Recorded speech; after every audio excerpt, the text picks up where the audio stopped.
No, hope not. Okay, good morning. Welcome, or good afternoon. Welcome to the February 14th Valentine's Day Curriculum Committee meeting. We've got a full agenda today, it looks like, so we'll just go ahead and get started with this call to order. First up on the agenda looks like the approval of our minutes from the January 2023 meeting. Can I get a motion to approve the minutes unless anyone has any comments or feedback about those minutes? I'm just pulling up the board book, so hold on one moment for the All motion. right, sure.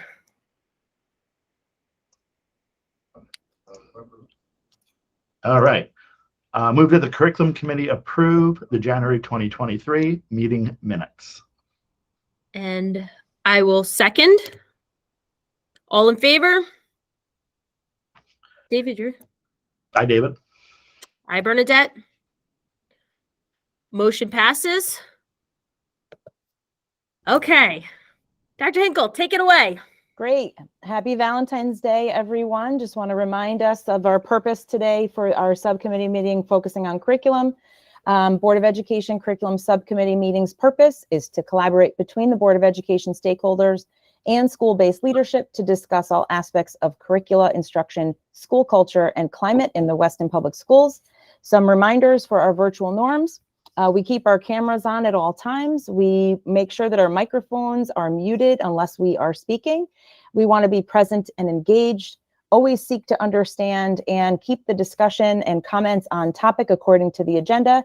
And we want to call people in on those agenda topics versus calling them out.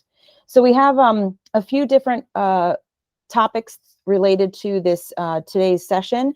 We are going to zoom in on these two larger conversations today. One is a presentation around our K-12 social emotional learning curriculum. And we also have a few brief updates that we've mentioned last night at the Board of Ed full meeting. We won't spend too much time on that. That way you can go back and look at that meeting if you wanted to revisit some of those. But then also we're going to focus on some updates from the state of Connecticut regarding the social studies curricula and certain programs and courses that we will be reviewing in the future. And so we are joined today by a few different of our curriculum and instructional leaders out in the field. And so our first is Nick Torres, and we welcome Nick to the meeting today, and he's going to provide us and lead us through some of the conversation around social studies and the updates to the K-12 social studies curricula, and as well as some of the courses. So Nick, if you don't mind. Hi, thanks for having me. You may have heard, but the Connecticut State Department of Education will be rolling out new social studies standards soon. They're tentatively supposed to come out for preceding next school year. So I was just at a meeting at CES, and Steve Armstrong, who is the social studies liaison for CSDE, said that they are going to be presenting their standards to the State Board of Education, and then hearing what revisions they want to make and kind of going through that process. And if all goes smoothly, we should be getting those standards out into the districts in June-ish. So the way that they're set up, they are organized into K-8 and then 9-12. They're built on the existing framework. So the current social studies framework is sort of, it's less about stringent content specific standards, and it's more a loose, that's why they use the term framework. It's a loose guide. So one of the things that they wanted to do with the new standards was try to infuse more discrete content into them. So it was clear what the state wants social studies classes to actually be teaching. But what the framework is sort of the guide for the new standards. So as far as my sort of domain, which is 612, I don't necessarily see much of that changing because we already have really content-rich curricula in social studies at the secondary level. I think potentially there is going to be some space for greater infusion of social studies content into the K-5 level. They designed the standards to be culturally responsive. They want to promote diversity, cultural and linguistic.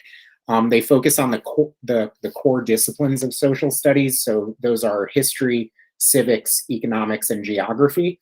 And I've only seen the standards in draft format, but they're kind of neat because for each of the standards, what it does is it has a C, H, E, or G, so it can identify what kinds of connections you can make.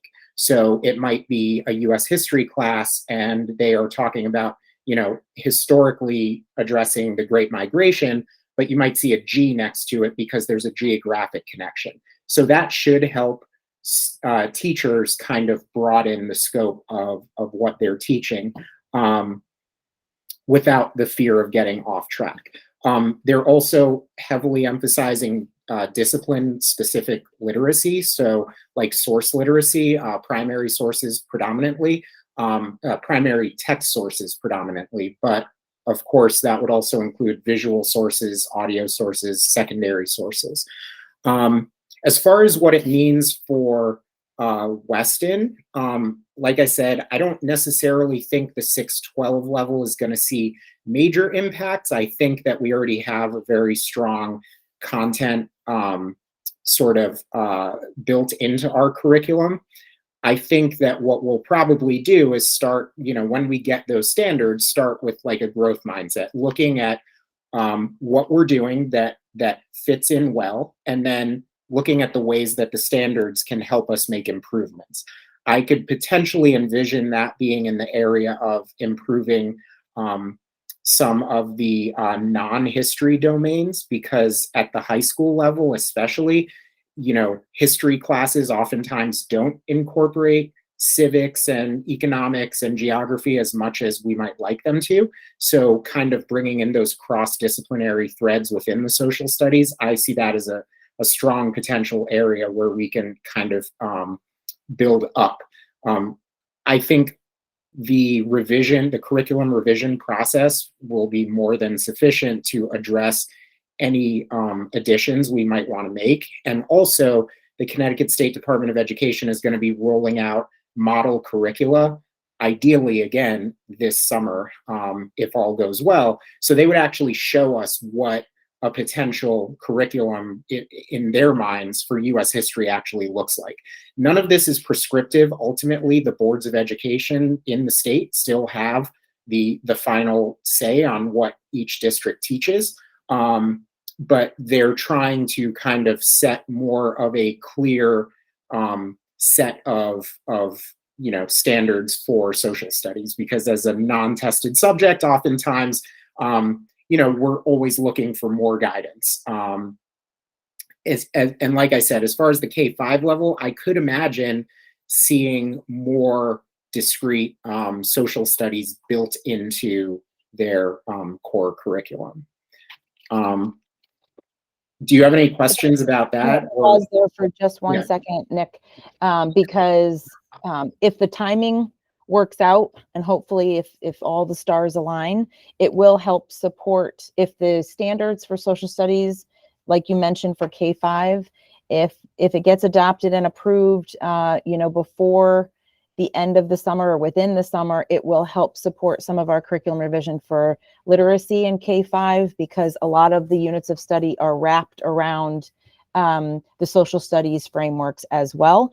That is how it's intended to be designed. So we'll see, hopefully we'll be able to, you know, find a space where we could look at the newly adopted standards and, like you said, those different domains, like geography and all the other aspects, to weave into the K-5 literacy as well, so that students can see how they're interconnected, which is exciting, as long as the release timing of it all works out well. Any questions for Nick on the social studies standards before he goes into the new statutory requirements moving forward? I don't know if you would know this. Do you know the last time the standards were revised? how long it's been? Yeah, so the current framework is from 2015. So Wow. it's not super old, but definitely in need of revision. And one of the things that that I've learned from going to the CES meetings is that social studies at the state level is not the most heavily staffed part of the Connecticut State Department of Education. So any revision process takes them a lot of time. They're not working with a lot of human resources. And then as all this work goes into revising the curriculum where appropriate and incorporating these new things and really modernizing where we're going, is there any thought to how we can connect with students and let them know these kinds of changes are going on to make some of these courses more exciting? So for a student who maybe sees themselves as a science or math person, but never considered, taking a civics course, because what is civics or something like that, things that you might not be familiar with if you're not already in that lane, because this sounds really exciting. And with all of this work, I would love for more students to take a risk and challenge themselves and try these things out. Yeah. So one of the things that they talk about in the sort of introductory description going into the thought process behind the standards was that they want to make them as relevant to students as possible. So they again, I haven't seen, no one has actually seen, unless they're working on it, where they are right now. I've seen some early draft examples, but they try to encourage content connections to contemporary issues, as well as to things that are not necessarily within that silo of just history, econ, geography, or civics. And I think also, especially with our students, part of this might be actually talking to them, because especially in Weston, we have very engaged students. And, as we go through the process of looking at what we're doing well and where we can make improvements using the new standards as a guide, it might be worth actually having conversations with the students.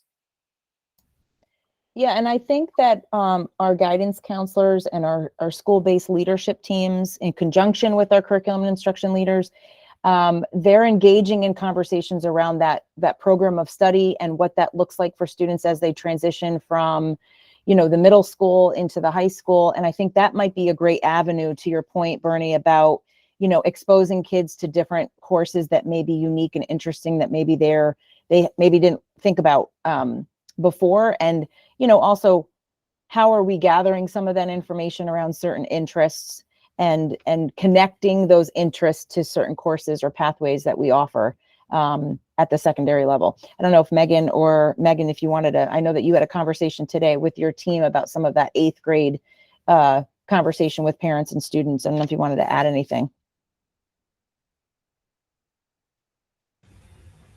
No, we have our transition night coming up. So each department's going to review that and, what our aim is for. I think Nick spoke really well to the social studies standards. And as a former social studies, I know that social studies is always on the cutting edge of best practices in instructional design.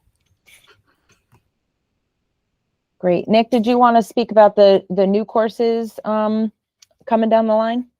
Yeah, so this is, so these items are new statutory requirements based on legislation. So effective July 1st, 2023, so beginning next school year,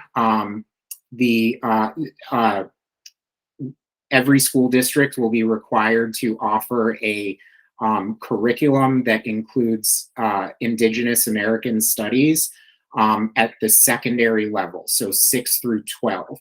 This is not going to be a standalone class like African American and Latino studies was. This is more like the Holocaust and genocide legislation, where districts are sort of being asked to bring that into existing curriculum if they are able to, and if they want to create additional courses, that's up to the discretion of their Board of Education.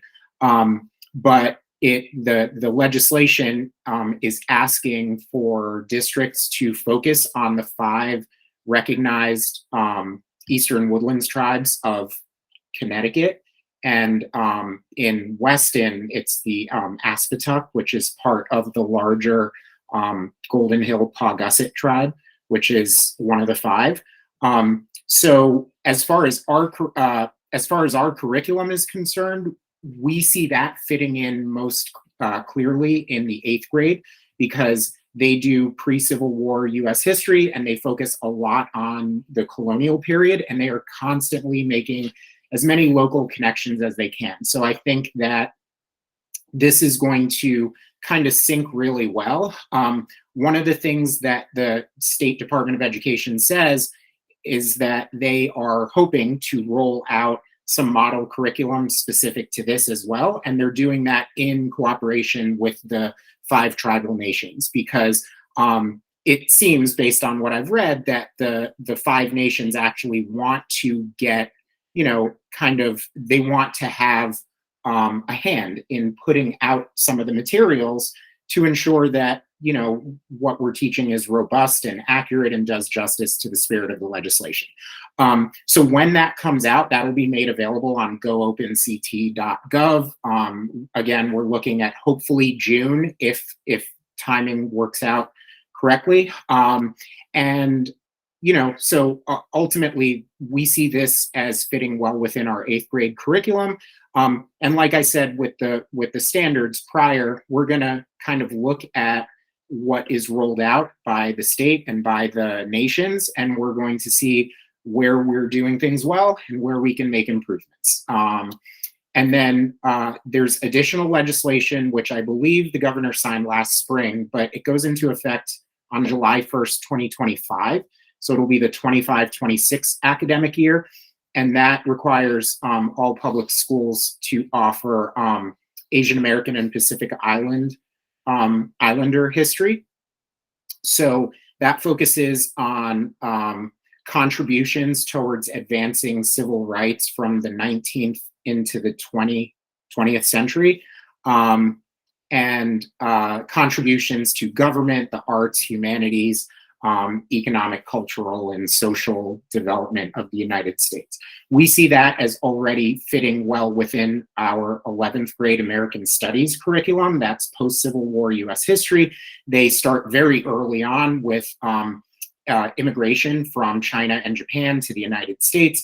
And, they're going through 20th century U.S. history. There's a lot of Asian American and Pacific Islander themes already. But again, we will look at what we're doing well. We'll try to make improvements as we can. And also we do have the 1 semester American Tapestry class, which does have a unit on Native Americans and a unit on Asian American and Pacific Islanders.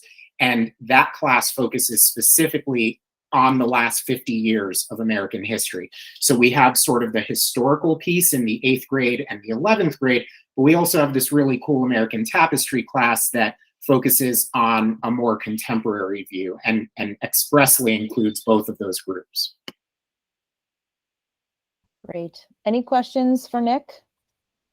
Yeah, I have a question. This is building a bit on Bernie's question about getting students excited about this coursework, and also Dr. Henkel, your point about there's some overlap potentially if it gets rolled out in time with a reading curriculum in 5th grade.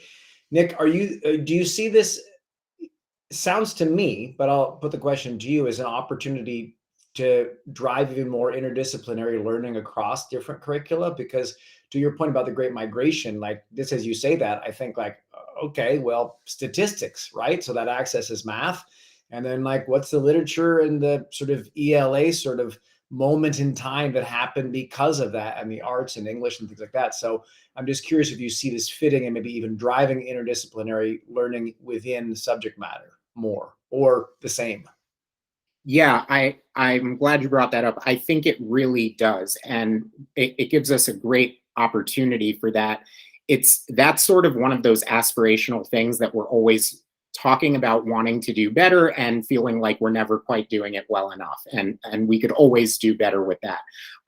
But you're right. And I think that as the model curricula promote engagement among students and promote more of a sense of students seeing themselves within the content, whatever way that might be, it promotes the idea that we are not just talking about, to say that it is only history or it is only civics or it is only geography and nothing else is sort of an artificial kind of constraint that we create, right? Like you were saying, the Great Migration is a historical event. It's based on social and political and economic influences. There's statistical modeling that we could use to measure it. There's literature and art that goes along with it. Even agricultural and earth sciences and weather events that took place that might have influenced it. So, I do hope that as the standards roll out, as some of the model curricula roll out and the engagement increases, or at least the opportunity for us to build on that increases, that we will plan and revise our curriculum with interdisciplinary connections in mind. Okay, great. Thanks. I would just It's add exciting. to that, if I can take a second. We also are switching up our Pathways model next year, our Pathways Academy program. And that's going to be a really great opportunity for us to continue to look at some interdisciplinary ideas and really look at Pathways as like an interdisciplinary lab, as we're going to have our 4 core area teachers and look to see where they can build off of each other and combine and really work together so that students can have experience, see ways that all of those disciplines really interact and lend themselves to further learning for our students. So we're excited about that. Yeah, it all sounds great. And like I said, as long as we can make sure that the state of Connecticut follows through on their side of the bargain, that will help lead some of that curriculum design work for us on our end for sure. So thank you, Nick. One last really quick question. Yeah, go ahead. Do we think there's any opportunities to create PD for the faculty that are teaching these courses where they'll have some authentic interactions with individuals that are from these marginalized communities so that we can better bring that representation into the classroom? Because it's one thing to get the curriculum from the state, and I think that's a fabulous starting point, but it'd be great if we could enrich that with the real voice of people who have, experienced these events from the community's inner perspective. I think that's really so important in our delivery. Yeah, we actually just had, we have a district-wide professional development committee. Nick is a member of that committee, and timing is always of the utmost importance when we design professional development aligned to curriculum and curriculum experiences for students. So we will definitely take that into consideration, hopefully if the timing is right, based on some of our professional development days, and customizing it in a way that aligns to some of the design of the curriculum, right? Things have to make sure that we're, when we scaffold and implement some of those professional development experiences, it makes sense and it's based on some of the redesign of the curriculum, right? We don't want to be ahead of the game. We want to make sure that we have a curriculum for our teachers to reference and utilize in the classroom with kids. But point well taken. And that's the work of the professional development committee, to bring some of those new and exciting outside experiences into the learning for the teachers so that they can then translate that into the classroom. And the state does offer professional development on the African American Studies and Latino Studies course specifically. So I know that in an ideal world, they will also offer PD on hopefully any other statutory changes that are coming down.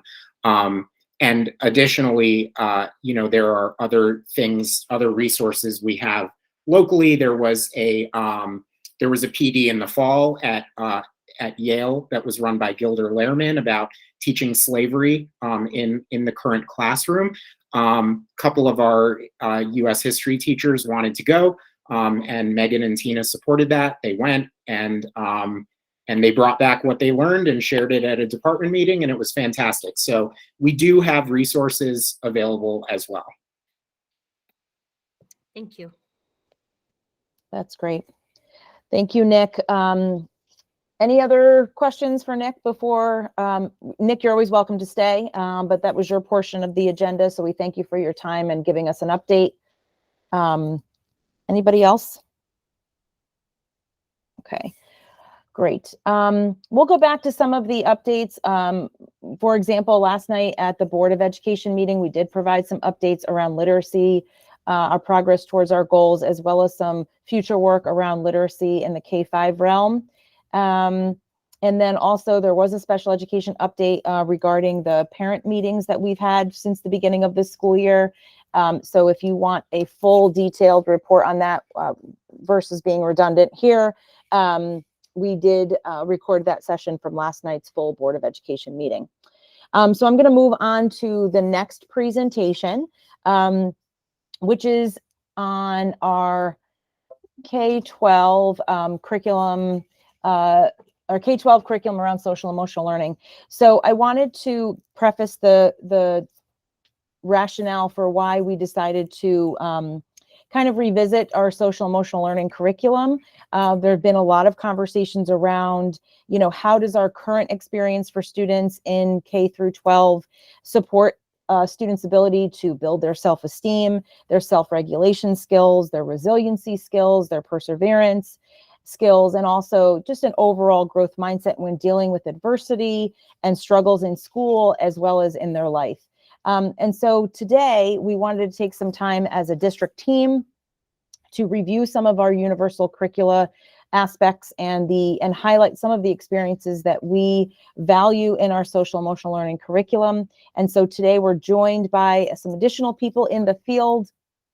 Actually, let me stop sharing and introduce them first. So we have our curriculum instruction leader, Patty Powers from PE and Health. She supports our K-12 curriculum development. And we also are joined by Meredith Starzik. She's our director of school guidance, school counseling in the district. And then we're all very familiar with Principal Ward, Director of Pupil Personnel Services, Director Edwards, and we're also joined by Principal Caddis and also Principal Falber. So we're all gonna kind of chime in and talk about some of that experience on the K-12 realm when it comes to social emotional learning and our core curriculum for all students K through 12. Gonna go back and share my screen.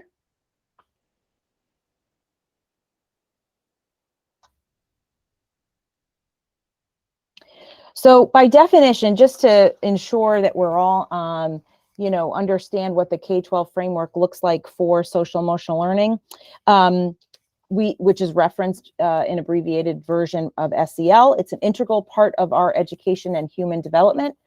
SEL is a process through which all young people and adults acquire and apply the knowledge, skills, and attitudes to develop healthy identities, manage emotions, and achieve personal and collective goals. How they feel, how they show empathy for others, how they establish and maintain supportive relationships, and how they make responsible and caring decisions. We know that research shows that SEL makes a difference when it is integrated into the school setting as part of our school culture. The outcomes when an SEL curriculum is implemented well includes positive impact on academic performance, healthy relationships with peers and adults, mental wellness, and more. And so although we reference this term SEL, you will see that in some districts, they reference it as SEAL or SEAL, which includes the social, emotional, and academic learning. Because as we all know, curriculum is grounded in the framework of the CASEL framework, which is focused on the academic, social, and emotional learning in the curriculum. So today we wanted to highlight some of the ways that the CASEL 5 framework, which is the circle in the center of the screen, addresses the 5 broad and interrelated areas of competence and highlights examples for each aspect of self-awareness, self-management, social awareness, relationship skills, and responsible decision-making. The Castle 5 framework can be taught and applied at various developmental stages, from childhood all the way to adulthood, and across diverse cultural contexts. Many school districts in the state and in countries across the world have used the Castle 5 framework and established preschool to high school learning standards and competencies that are articulated around what students should know and be able to do for academic success, school and civic engagement, health and wellness, and fulfilling careers. In Weston specifically, we wanted to take a little time today in our curriculum committee to talk about how our universal K-5 curriculum aligns to this Castle framework. We use the Ruler curriculum, which is an acronym for recognizing, understanding, labeling, expressing, and regulating the emotional intelligence of students. It is an evidence-based approach to social and emotional learning that was developed at the Yale Center for Emotional Intelligence. And then as we transition to students in grades 6 through 12, our universal curriculum for students follows the dialectical behavioral therapy framework, also known as DBT. DBT works by combining two sets of skills. The first, called mindfulness, which helps kids understand and accept difficult feelings. And the second, a treatment called cognitive behavioral therapy, which teaches them how to change their feelings and behavior. So both frameworks have a tiered response system that is based on the individual needs of the students.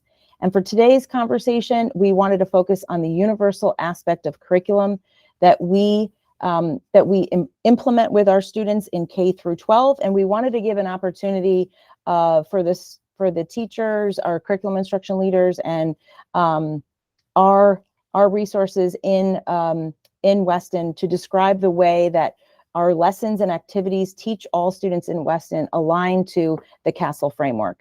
And we wanted to just give a brief overview at each level, and we were going to have our principals and our curriculum instruction leader, as well as Meredith, kind of give us some highlights around how we approach our SEL universal curriculum in Weston. So Laura, could you speak a little bit around how HES aligns their SEL curriculum to the Castle framework, and how they also integrate the Ruler components into the everyday culture of the school? Yes, thank you, Tina. So at Hurlbut, we integrate a variety of resources and curriculum naturally throughout the school day, starting right in preschool. So in addition to the Ruler program, all of our classroom teachers are responsive classroom trained. We use PBIS. We also have it integrated into our health curriculum, and our social worker does lessons in every classroom in the building. And all of these areas work together. They're very naturally integrated throughout our school day and throughout our school community in a very developmentally appropriate way. We have the unique responsibility and privilege of introducing students for the very first time how to be in school together.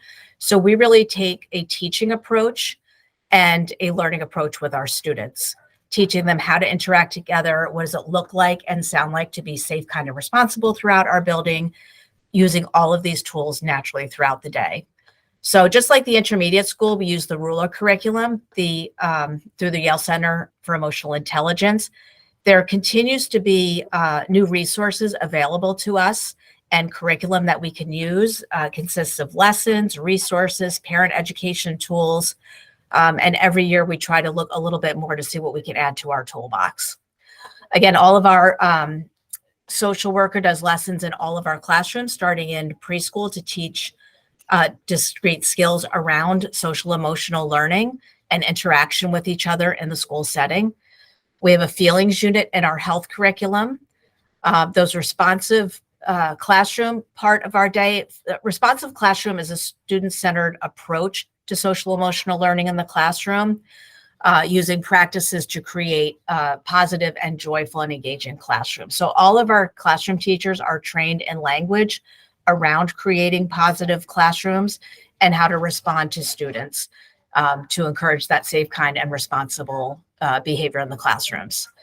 In addition to all of those tier 1 approaches, we do have targeted interventions for students based on need.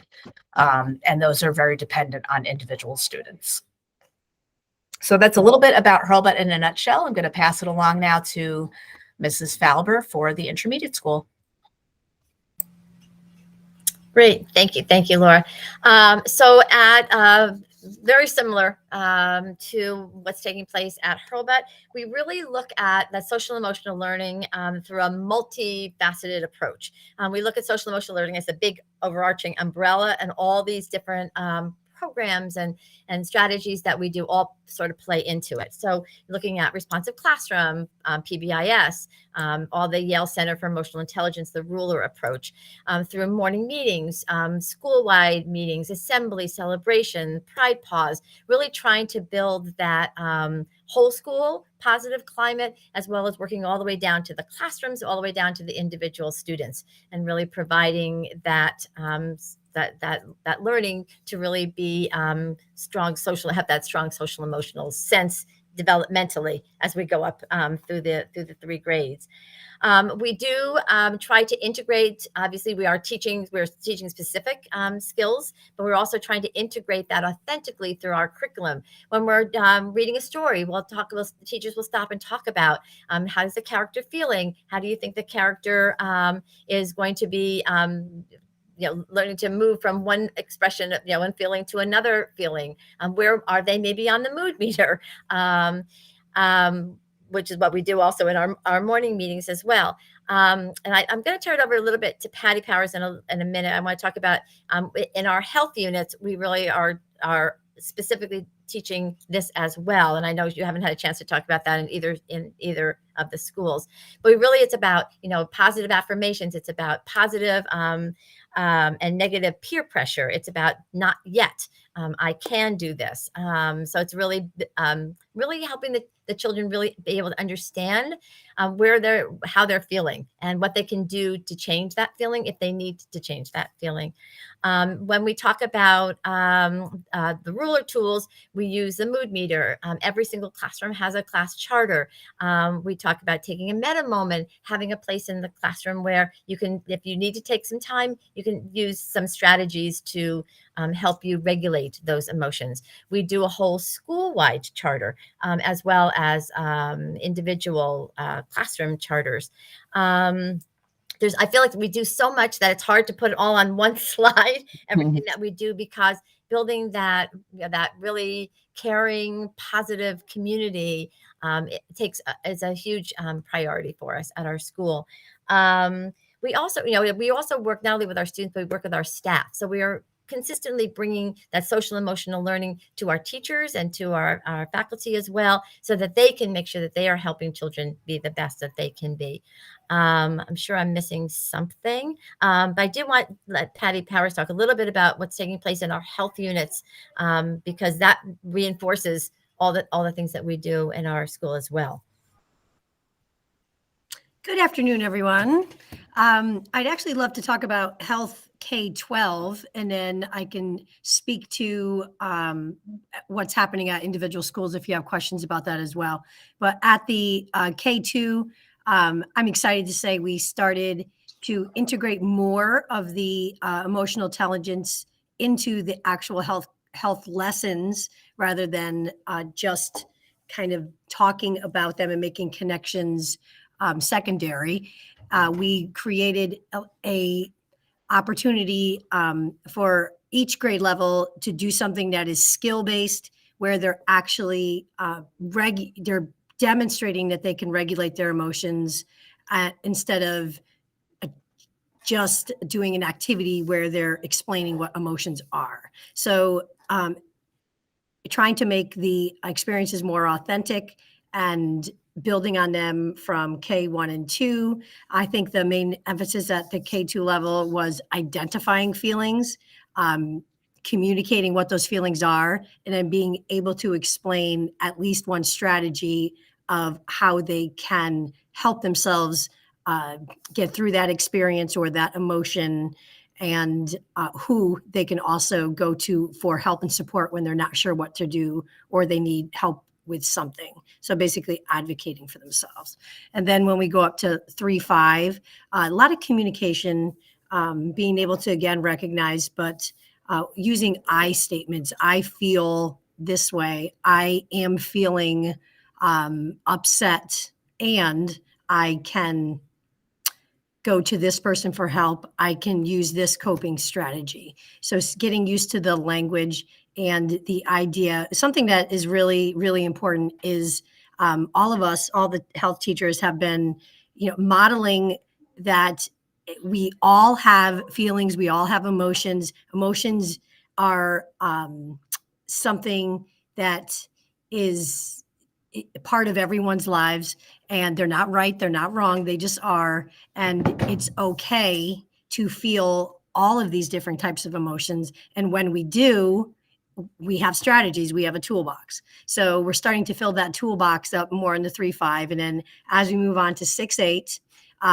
we start doing the DBT. It's called the DBT Steps A program for schools. And that's kind of like the tier 1, where every 6th through 10th grader will get the actual program. 6 through 8 this year, I'm happy to say that all 6, 7, and 8th graders are getting the DBT program. The first 2 of the 5 skills, which would be mindfulness and dialectical thinking. So basically what we're doing is starting with the end in mind, which is to be able to think and act dialectically. And then how do you do that? And that is being able to access your wise mind rather than using your emotion mind. And then, okay, but when we're upset and frustrated and angry, how do we access our wise mind? And that would be something called the what and how skills, which mirrors the meta moment in 3-5. So we make a bridge and connect some of the skills they learned at the intermediate school. And ultimate goal is to be able to control our emotions so our emotions do not control us. We have been doing performance-based assessments up here. 6th graders are creating bulletin board and demonstrating skills. They also made an emotional health toolbox. 7th graders are doing DBT role plays and incorporating, I merged it with the self-esteem and self-image unit. So how does this affect how we feel about ourselves? How does that connect to how we feel at school? How does that connect to our academic performance and everything that we do in our everyday lives? And then the 8th graders are actually creating board games and then playing them and inviting other teachers in to play their DBT board games with them. And then we go up to the high school, and they are in 9th grade focusing on distress tolerance, emotion regulation, and then interpersonal communication more in grade 10. So it's a big program. It's not something that's one and done. It is definitely, these are skills that need practice. I'm really excited to say that I've been hearing almost every day, somebody will come up to me and say, Mrs. Powers, I used my what and how skills when this person told me I was something. And they were kidding, but they were able to articulate that instead of being aggressive back towards this person, they used a mindful moment and they walked away, and they did not let their emotions control them. And then the situation did not result in something intense and negative. And that's the whole point, is to reduce intense negative feelings, or to be able to deal with those feelings in a way that isn't going to create new problems. And there'll be a proactive strategy rather than a reactive strategy. Other things I wanted to add about the middle school, by the way, our counselors, we are meeting the health staff and DBT representative once a month. So we're doing a lot of collaborating there. Counselors are pushing into classrooms regularly. And also in response to school climate issues, we had a recent kind of uptick in some unkind behaviors. So our 8th grade counselor has been in every classroom the past week, which is in addition to what she usually does. And we offer individual and group counseling, and that's based on student requests and also like needs assessment. So it's a collaborative approach, and I think we're headed in the right direction. We still have work to do, but I think each year we're getting a little bit better at it. And I'm happy to hear some of our students like using mature language and being able to articulate how they're feeling and what they need to do to cope with how they're feeling. I'm sorry, that was really long-winded. Does anybody have any questions for me? We can go to the high school, and Megan and Meredith can speak a little bit around what the work that they're doing at the high school as well around DBT and some additional ways of building a social and emotionally balanced culture at the high school. Sure. I'll let Meredith start with just kind of what they do in the counseling suite, and she can talk a little bit about a group that's running currently. Sure. So the counselors are reinforcing those DBT skills and strategies, both in individual counseling sessions with their students, as well as some group counseling. We'll have some students that come down to us upset, not able to go to class, and we try to get them to access those coping strategies and those DBT skills, have them pick one, work on it for a little bit, and then get them back to class. So that's been some of the things that we've been doing in our counseling sessions to reinforce those skills that they have learned. Also, within the group counseling format, we actually have our school social worker who is doing a DBT skills group focused on helping students as grades 9 through 12 with different areas of concern, but using those real skills to kind of help them see their other options, right? How to change that behavior, how to see, how to overcome some of these obstacles. So we have some of that dedicated group counseling as well. Also, I'd like to point out, even within some of our academic planning, we do have the counselors also providing social emotional wellness and support as well. When you think about a course selection meeting, we're actually doing those right now. Course selection, we're picking out our courses. Obviously, that sounds like an academic experience for students. However, within that meeting, we're also working on that social emotional well-being balance, for example. Yes, we know we would like to take all these AP courses, and we want to make sure that you're mindful of all the work that is involved in these courses and your mental well-being at the same time. So even within some of our academic experiences with our students, we're always trying to help them be mindful of their social emotional wellness at that time. Even with post-secondary planning, obviously a big piece of what we do at the high school. However, helping them manage their expectations going through that process, right? We want to make sure when they're building lists of schools to look at that they have a lot of acceptances to celebrate, right? And not a lot of the negatives of denials of school. So even when we're doing some of our academic planning, we do also want to focus on that social emotional well-being as well. And that really is what the CASEL standards are all about, right? Having kids progress healthily through their K-12 experience. We've also initiated Link Crew with the support of the Weston Education Foundation at the high school. So that training for Mr. Phillip, one of our assistant principals, and 2 of our teachers is happening at the end of February. The teachers, they actually just did a school visit to Staples High School this morning, and they visited 2 other schools so far this year to see how those schools have implemented the Link Crew program, which is a 9th grade orientation and transition program. It was really impactful at my former school, and I was on those same school visits a couple of years ago to see how impactful it is, because not only are you impacting the 9th graders, you're also creating a really amazing 11th and 12th grade leadership program for those 11th and 12th grade leaders to not only influence positively our 9th graders, but to also mentor them through their 9th grade year. And so the Link Crew leaders will be pushing into our advisory throughout the course of next year to support our 9th graders in their transition.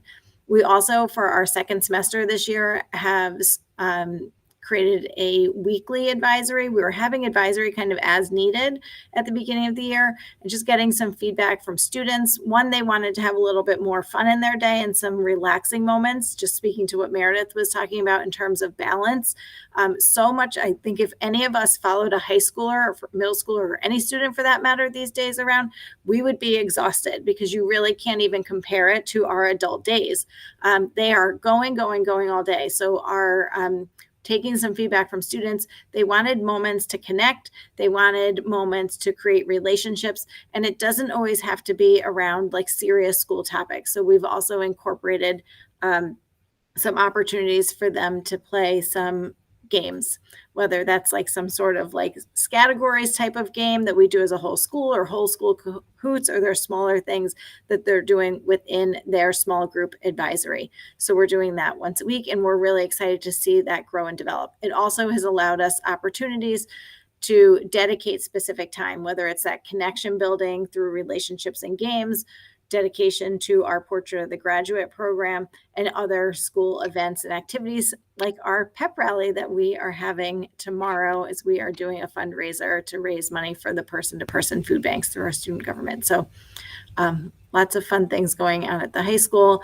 And really, when we look at all of those things, they really are advancing kind of the social emotional repertoire of our students. That dialectic is so important that they start in the early grades and continue in the high school. That, you know, we're always that two things can be true. I had a conversation this morning in our school climate committee. There were some concerns. Patty, you'll appreciate this, on how why do students need to make up their PE time, right, if they're absent? And I said, well, we can also consider PE and health as important as social studies. So the same way you would make up social studies work, you're given an opportunity to make up PE time, right? Well, the two things can be true. You can have that opportunity to make up PE time, and you can also take a 0 and choose to not make that up. And so those choices that kids have throughout their time, and we say life is full of choices, and you might disagree, and you can have a valid reason to disagree, and the rule can also have a valid reason for existing, or that goes for opinions too. So continuing to work on those conversations and those perspectives is also really important for our students as they grow and develop. Great.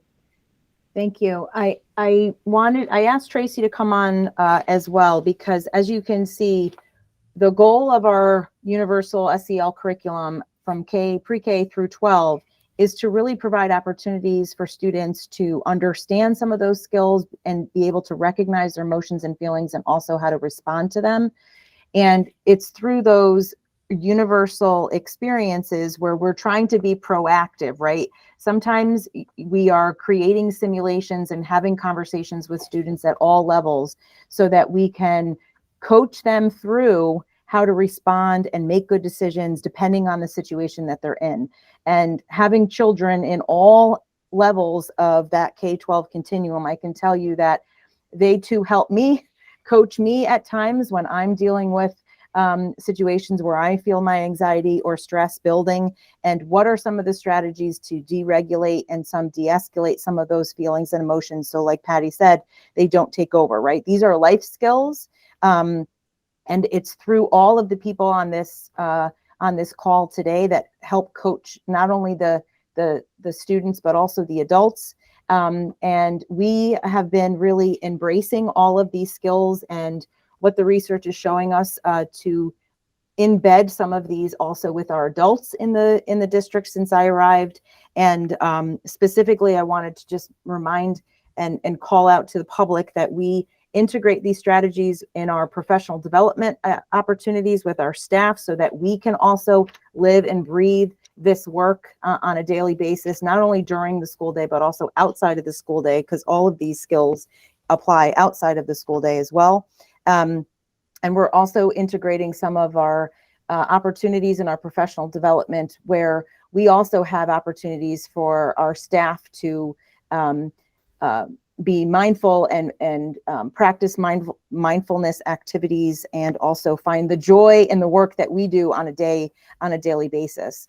And so we wanted to close today, and I wanted to ask Tracy to talk a little bit around how we are a resource for our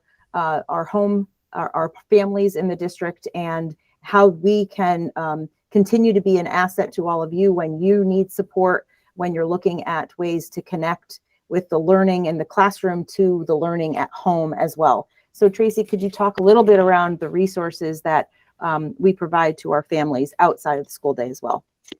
Yes, absolutely. Hi, everybody. It's good to see all of you. I did want to underscore, as I was listening to the presentation, we do clearly have two social emotional learning programs in our district, Ruler and DBT. I think you could hear even in today's brief summary how those programs interlocked and build off of one another. There's a lot of research supporting the alignment of those two approaches. And I think we've seen a lot of success with both at their respective levels, and kind of what I'll refer to as a combination approach at the middle school level. I remember last year sitting in a Board of Education meeting, and someone asked, why are we even doing this? Why are we teaching social emotional learning? And I think that's a good question and an important question. When I think about my day or the day of anyone else who's on this call, the skill that we're utilizing the most are probably social emotional learning skills, our ability to cope, our ability to manage stressful, complicated situations, our ability to communicate, our ability to navigate relationships. This is the heart of everything we do. I think Patty summarized it so well, that we're all experiencing emotions all of the time, and we need strategies in order to do that effectively. With that, yes, we did organize some resources for families on this last page. The first link is internal resources. It links you directly to the communication plans or protocols for each of our buildings. The bottom line is that there are lots of adults who are willing to help out in lots of different capacities. And when they help out is often situation dependent. So there might be a situation where your child's school counselor is an excellent resource for something that you're working through at the middle school or high school level. Or maybe you have a concern about your elementary age child, and the social worker is going to be the best point of contact. Or maybe your child, it has a really trusting, positive relationship with a particular teacher, and maybe that's the person that you're reaching out to for some support and guidance. But we did link the protocols here so that families know who to go to for what types of questions or challenges. We also linked 3 different sets of resources to this presentation, which I'm sure will be posted on the website. The reason for these, for this collection of resources is I think there's not a lot of information about exactly what these programs are all about.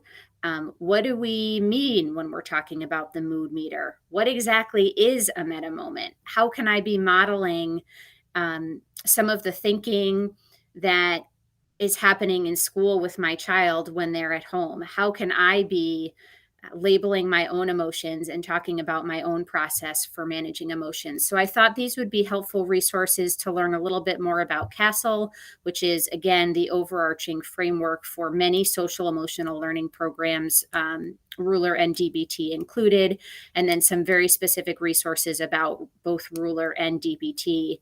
And I'll just put in a little bit of a plug if you're looking for some reading beyond these resources. Mark Brackett, who developed Ruler out of Yale, wrote a book called Permission to Feel, talks a lot about the skills that are important components of the Ruler program. If you're interested in learning more about that, I encourage you. It's a relatively easy read, and I think it's just as relevant for adults as it is for our students. Absolutely. Thank you, Tracy. Thank you, everybody.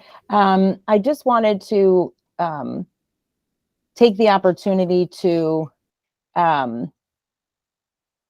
use today's conversation. There have been a lot of questions or conversations around social emotional learning and mental health and wellness of students and their well-being. And although, as Tracy said, there's a lot of variables and variances when it comes to individualized situations, but I wanted to make sure that, to take the opportunity to dive a little deeper into our universal curricula that we offer to all students on a regular, ongoing, daily basis. And, depending on their grade level, the experiences are developmentally appropriate, and we try to empower students and engage them in certain situations to practice these skills. I think that's the other piece of it, right? You don't want to be reactive because if you don't practice some of those skills prior to feeling a certain way, then it's really not very helpful to the individual when they're in that situation. And that's adults as well. And so Patty spoke a little bit about some of those situations, the experiential opportunities that we try to simulate for our kids at all levels. But then, as Meredith spoke about, right, having those conversations to also recognize that this is what's potentially could happen if you make this decision, and how will you respond in that situation. So I wanted to open it for any questions. I know you've all been out in the community, Bernie, David, and Chad, with parents, and you've had lots of conversations in this topic. And so I wanted to make sure the experts were on the call so we can have an open conversation and answer any specific questions that you may also be hearing around social emotional learning as well. I'll jump right in. So I've never seen this before as far as communication from the district to me as a parent. So I'm curious on a couple of fronts. I may have missed it, just because I didn't see it doesn't mean it's out there. I'm a big proponent of me not seeing it doesn't mean it's not out there. But is this sent out to parents? Because this seems to me to be a pretty good tool. Especially, I had a kid who had some social emotional issues. He grew out of them, thank goodness. But yeah, so is this document disseminated to parents, and if so, more than once, in case they missed it? That's really kind of my first. Yeah, it's a great question, and I know everybody wants to chime in because we do a lot of ongoing communication. I just want to make sure we understand that this isn't like a one and done thing, right?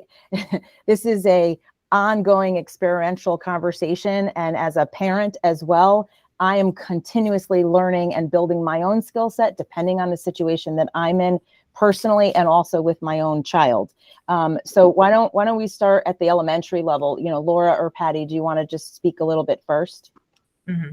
So it's part of our back to school night presentations and kickoff. We also talk about it at our kindergarten, for Hurlbut at the kindergarten registration, when we talk about an overview of our program.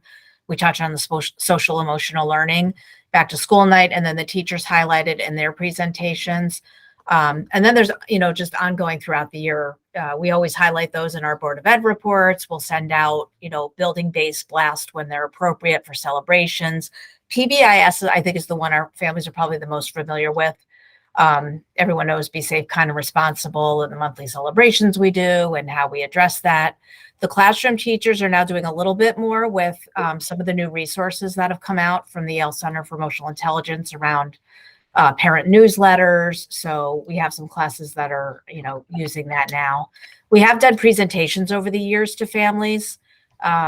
We did one during COVID. Most of them we did pre-COVID just because of the demands of COVID.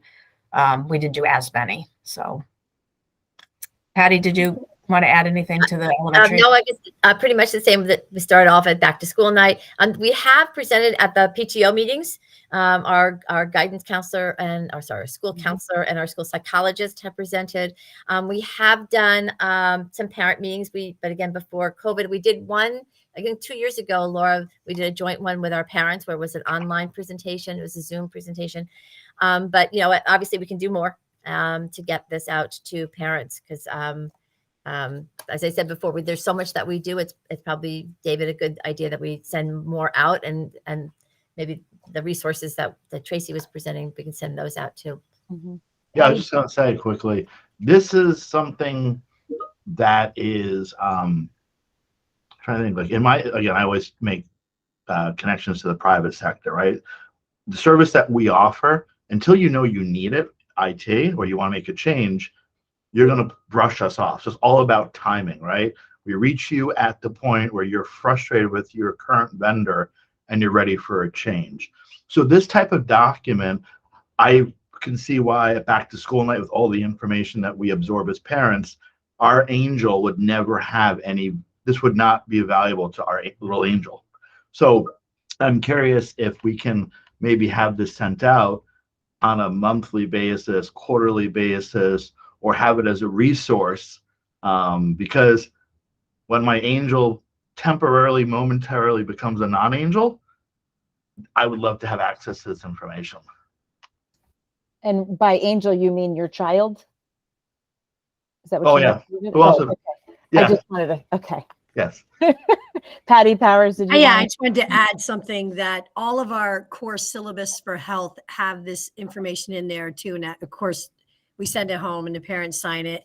And then we're working toward parent connections, I know that I've been doing them. Some of the other teachers have been doing them a little bit different way, but just opportunities for students to share what they're doing with their families at home, and then having conversations. This is one I'm just doing right now with 6th grade, where they are going to go home and discuss their projects with their parents. And then there's 4 STEM sentences that they have to share with what their stressors are, what their coping strategies are, so they have the conversation at home.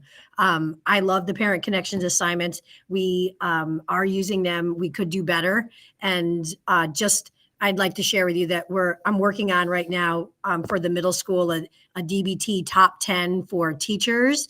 And the idea is to start with that. So students, teachers are using the same common language. And then I would like to continue on with DBT top 10 for parents, and then share this common language at home, so everyone's using the same language. So when your child says, you're using your emotion mind, or your parent more likely might say, it looks like you're using your emotion mind. Everyone knows what they're talking about, and it can diffuse a situation pretty quickly if everyone's on the same page. And if we're using the common language, and I'm pretty excited about that. So it's a matter of time and rolling it out with integrity. But the idea is to start with the teachers, common language here, and then spread to home using common language there. And then our community is using the same common language. And if this is happening, I think our students are definitely going to be able to regulate their emotions a lot better. And I think just to add to the language piece, DBT is new to me. And so I'm learning the language as well. And I think the whole purpose of all us coming together today to kind of reconvene this whole understanding of curriculum and the resources that we have is to ensure that there's a transfer of that language and that experience from school to home, right? Because that's when it becomes more powerful, because we're all in this together, and making sure that we can support our children and ourselves during some of these difficult situations, and how to respond in a consistent way is part of why we wanted to revisit it today. And I know that we will be providing additional resources as they evolve. I think it's a great idea to we're transitioning to a new website. It might be a great idea to start to populate some of these resources that we've taken out of today's presentation. And then also, as we start building some of those parent connections and that common language in a very clear, organized, sequential manner, I think this is a great opportunity for us to revisit some of this and put it in a repository on the website as well, for us to support families. Bernie or Chad, do you have any other questions? Yeah, I have a couple, which is, so my response to this, I have the same response that I have whenever you all walk us through material, which I'm always impressed by the rigor and the thoroughness. And I echo what David's saying. Like, I'm thinking already about, okay, I should start implementing this at my own dinner table to be better in the language that I use. So what I'm going to say next is, let me say one quick thing to interrupt chat. Yeah, if we can get a copy of this sent out to everybody laminated, because that way it survives the rigors of our dinner table. Chad hit the last thing I was going to say was, this is a perfect document to have on the dinner table every night, because this is when our kids are most well behaved. Totally. And we're so grateful to have them back at home. So if we put on a post-it note on top of your head, how about that? Yeah, there you go, placemat. So sorry to interrupt that. I'm working on it. Yeah. All right, I'm calling people in. So Chad. what I'm going to say next is not a criticism of you all. It's not, because it's something that we're all grappling with, which is, I feel as though there's a pretty big hole in this entire presentation. It doesn't mean that it's not there. It's just not reflected in the presentation. And you're probably sick of hearing me beat this drum. But where is cell phones on this, and where is social media? I'm very, it's relevant too, because I don't know if, raise your hand if you saw this study like 2 days ago, that according to CDC, a third of American teen girls have contemplated suicide. That's up from a fifth in 2011. This is a news story. Senator Hawley apparently just put forth a suggested bill about trying to have a certain cell phone age of 16 as a recommended age for things. So within that same CDC report, you'll see that more girls reported cyberbullying than they did actual bullying at school.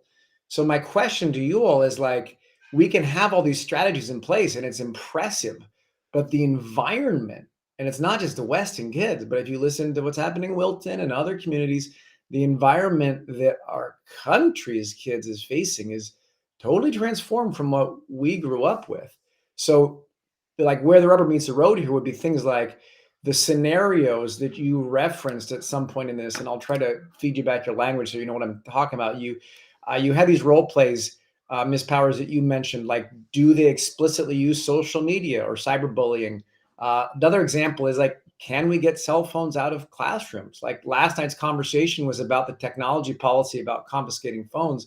David brought up, I thought, an incredibly powerful point of like, yeah, but what about when your entire life is in these devices and the school's like, we can search it? Definitely agree. And it is part of our harassment unit, and it's a part of our DBT unit. And just last week, I did this new assignment where they had to, they used a Google Sheet, and they put down, they had added up to 24 hours. They put what they did in their day, and they get a pie chart. And a lot of them were shocked at their phone time. Of course. And what was interesting was most of them were reflective that they need to be spending their time a little more wisely. A lot of kids were using, well, they showed that they were using their time wisely, but there were some concerning numbers where we had, this was a school day and 6-7 hours on their phone, and they saw no problem with it. So we do talk about the social media for social good. Social media for social good. Is this hurting you or helping you? And they're, starting to use some of that language, but it's a device that they're drawn to. And I think it comes to good decision making, right? That's part of the social emotional learning curriculum, right? You're in situations. How do you make good decisions? And how are you reflecting on your behavior? And how does it impact the world around you and the people around you? I live it every day too. I feel like in the classroom itself, like there's, like in my classroom, there's nobody's on their cell phone. I think at the high school, they're more lenient with that. But, we do have the policies, but our students need to know, like it starts to get, as the school year progresses, harder and harder for them not to take those phones out. But we have to stay vigilant with the reasons why they need to not come out.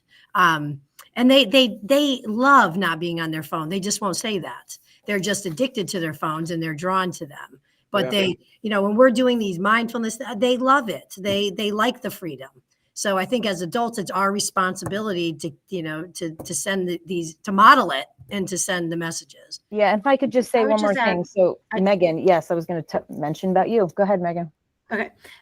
In all of the high school classrooms, we do have cell phone pockets, and there is a little bit more leniency. They're high school. We want to empower students to make good decisions. When it becomes a problem, teachers have their own classroom rules. So we do encourage students, especially in 9th and 10th grade, those foundational years.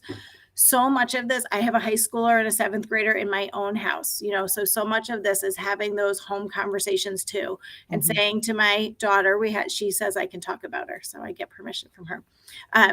But saying to her, is the cell phone becoming a problem? Because we had some, you can have those trust conversations and you can say, when it becomes a problem, what do we do? And I remember like that kind of switch turned sometime around between 7th and 8th or 8th and 9th grade.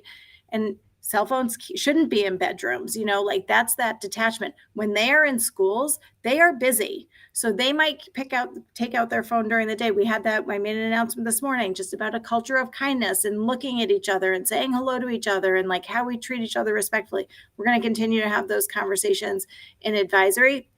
And I don't know if anyone watched the nightly news last night, but Lori Santos, who teaches the happiness course at Yale, she is working with Massachusetts high school in Dedham, Massachusetts.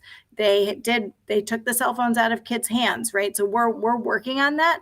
I think we have to think about where we want to spend our time. Is it the cell phone, right? Or is it the thinking around the cell phone, the addiction, and how we're in reinforcing good behavior and good decisions in our students? Because we also want to, especially for high schoolers and middle schoolers, we want those devices aren't going anywhere for the rest of their lives, right? Like we want to teach them how to use them responsibly and ethically, I think, too. Agreed. So the question, I guess the question would be that I think we should layer, just for parents' education, we should layer some of that information into this deck, because currently there's not a lick of it in anywhere within your social media, cyberbullying, phones, anything like that. And I mean, to make it really concrete, because I do know there's other stuff we have to get to in this agenda, like one would be, is the school grappling with, to your point, Megan, do we try to follow that model and have cell phones not be in the classroom, period? Like that's one thing that this, I suppose, a school administration should try to like consider. Secondly, within this programming, probably role play should explicitly reference social media, cyberbullying, etc. And then like probably when it comes to emotional regulation, there should be explicit curriculum around, okay, if your feelings or your emotions that you're struggling to navigate are coming from your phone or coming from what you're reading on your phone or being told about you on social media, how does that influence some of these frameworks? I just bring this attention up again. I hate to be like the technology guy again, but this is one of the central struggles of like what it means to live in 2023. And it's funny, we're all saying like, you know, if they're addicted to their phones, they are addicted to their phones. And I got news for you people, we all are too. So this is something that we're all having to navigate, like how we protect our attention spans, our minds, et cetera, et cetera. Anyway, this is not going to be the end of this conversation for sure. And we recognize that, nor should it be. Point well taken. I, just like Megan actually sends out some really great articles for parents in these, on her weekly updates. I read them as a parent, and I've actually read them out to my husband, and then I read them to my kids. And so we are always sprinkling, for lack of a better term, strategies and ideas to support the parents' connection to some of this work. And we do highlight and engage students in some of these conversations around better decision making versus trying to what's the word I'm looking for, where you are controlling all these situations, because the reality is that's not going to help them. If we try to control everything in their life, they need to be able to recognize and respond in the right way when they're in certain situations, like when their phone, on the app on their phone, is telling them that they've been on the phone for 7 hours straight and they haven't disconnected. So point well taken. I think we will make sure that when we look at some of these resources, we do integrate some of those articles that I know I've been reading as well, to support and help parents and students make better decisions.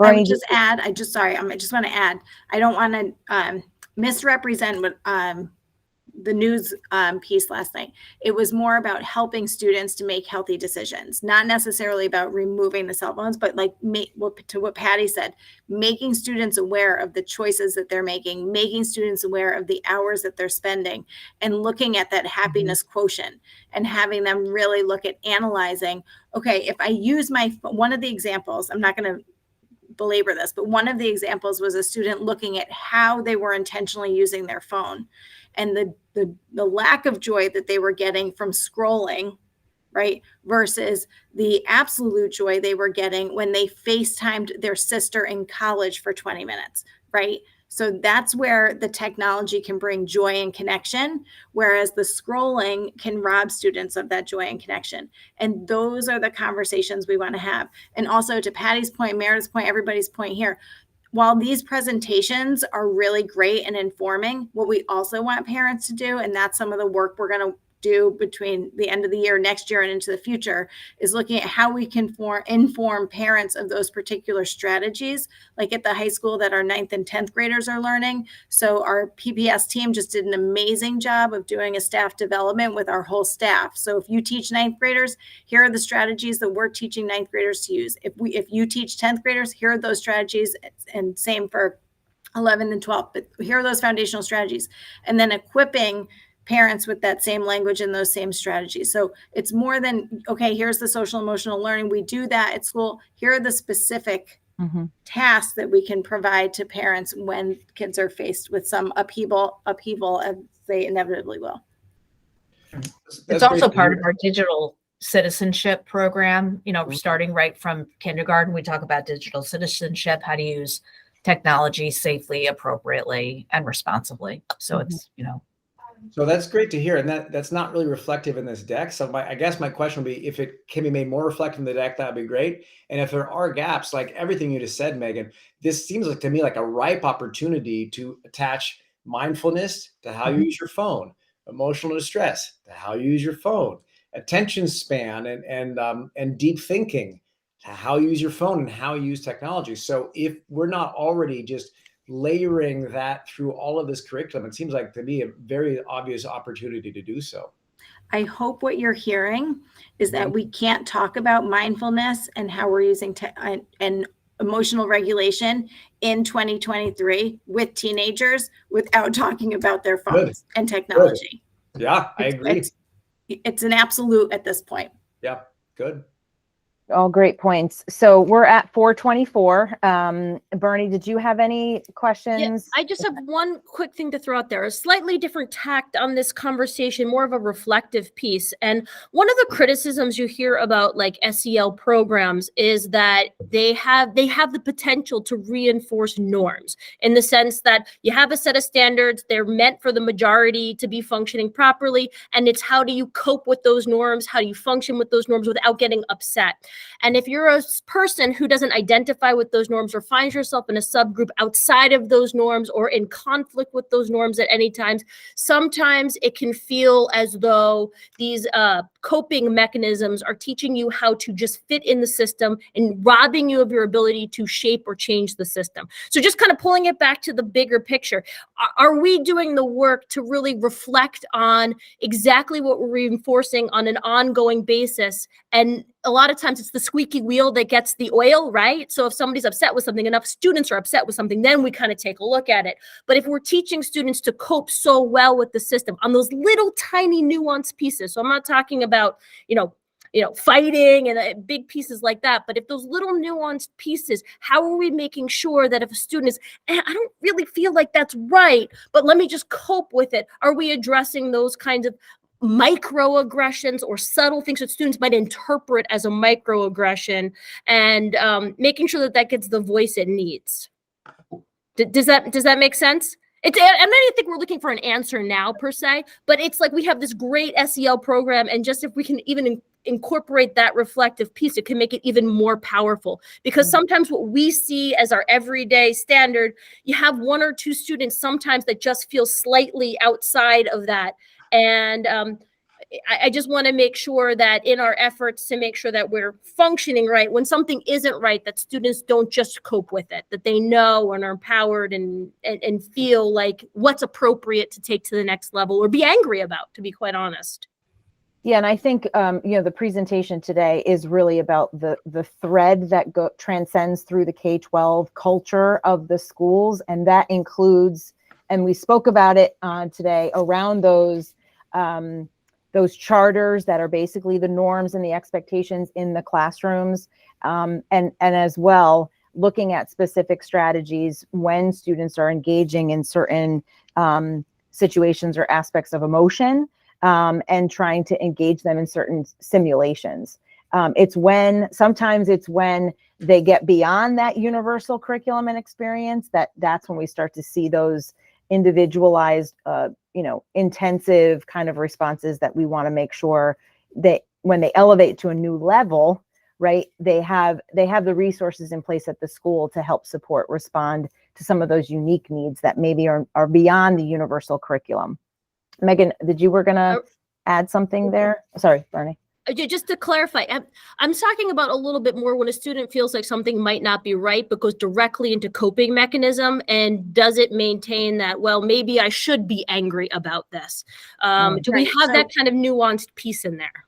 I think that that's a huge part of the dialectics. And Patty, you can speak to this too. Like I don't think we're asking kids in any of these to cope with, you use the term microaggressions, right? Like this is often, it's about seeking perspective, about those dialogues, about looking at the situation, and sometimes working with an adult, right? Like we want kids to be able, as they age through the system, to be able to cope with things independently, but also being able to recognize when this doesn't feel good. And when this doesn't feel good, I need to also access additional, support. And that might come from an adult. It might come from a parent. So we're not asking students to cope and kind of say, oh, don't worry about that, right?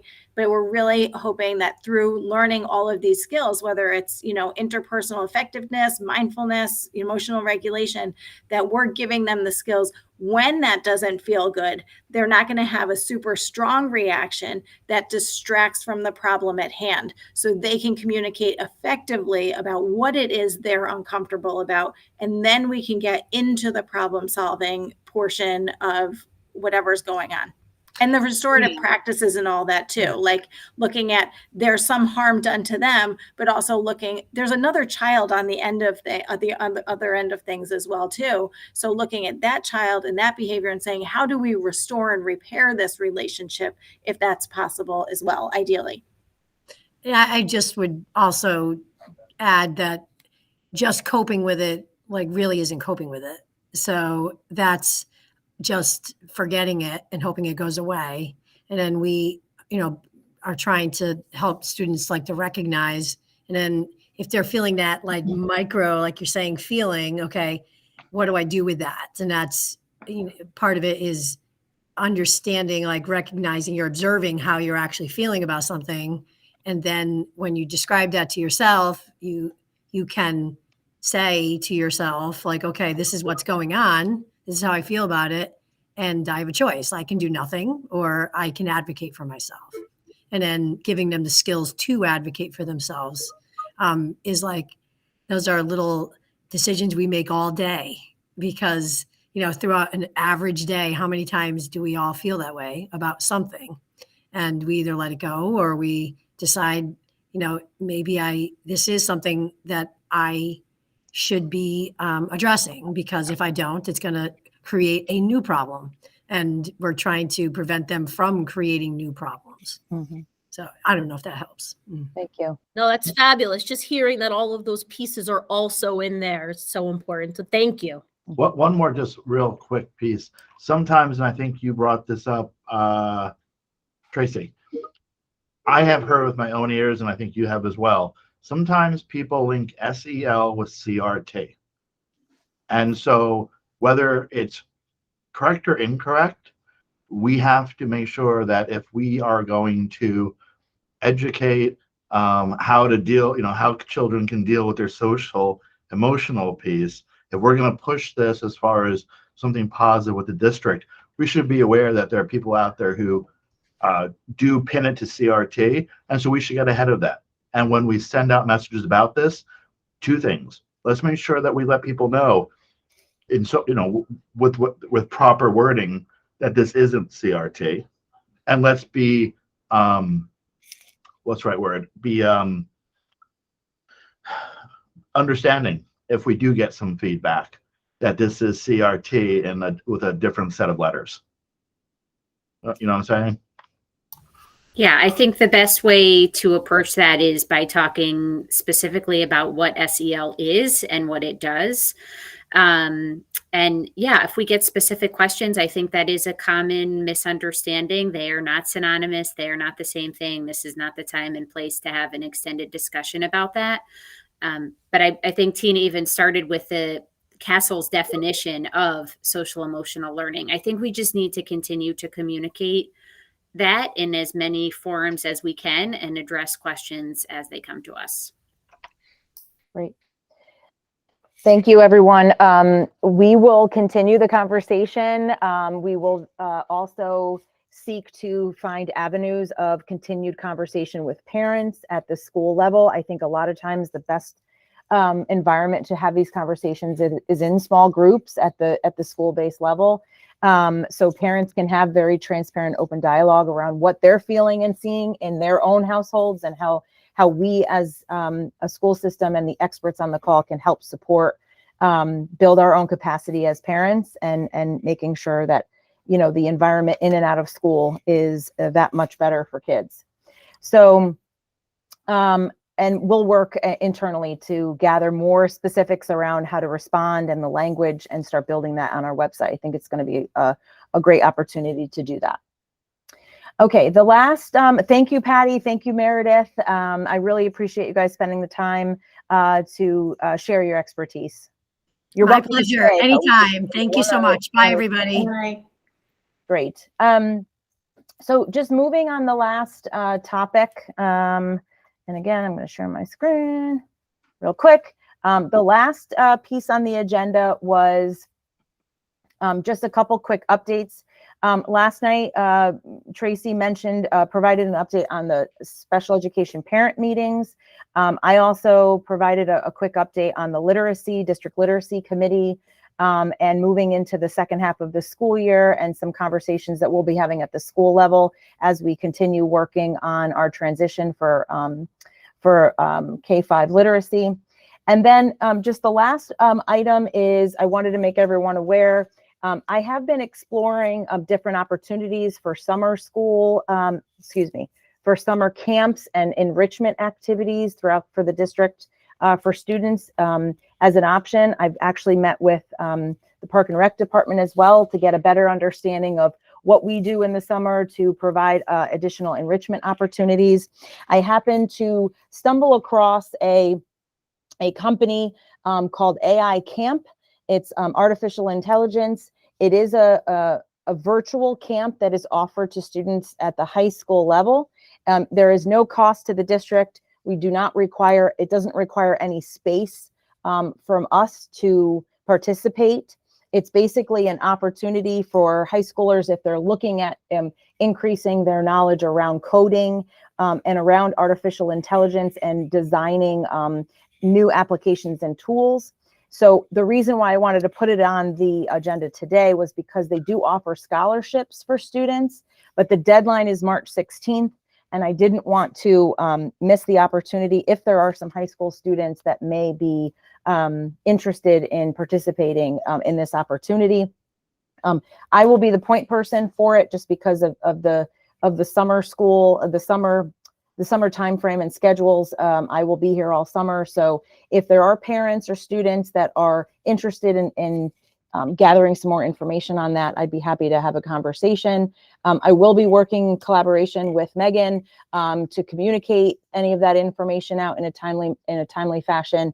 But given this is a public setting, I wanted to make sure that people were aware of the opportunity before the scholarship deadline passes. And that concludes the major topics for today's curriculum committee meeting. We do have some future topics on the agenda for March that we will be planning for, and I'll work with Bernie to develop that agenda. And if anyone has any additional topics, as always, you can reach out to Bernie and have a discussion on whether or not we should add it to the agenda for next month. Sounds good. Does anybody have any last minute things before we adjourn? Okay, can I have a motion to adjourn? I'll make a motion to adjourn. Motion passes. All right. Thank you, everybody. Great meeting. Enjoy the rest of your Valentine's Day. Thanks, Thank everyone. you too. Bye now. Thank you. Bye.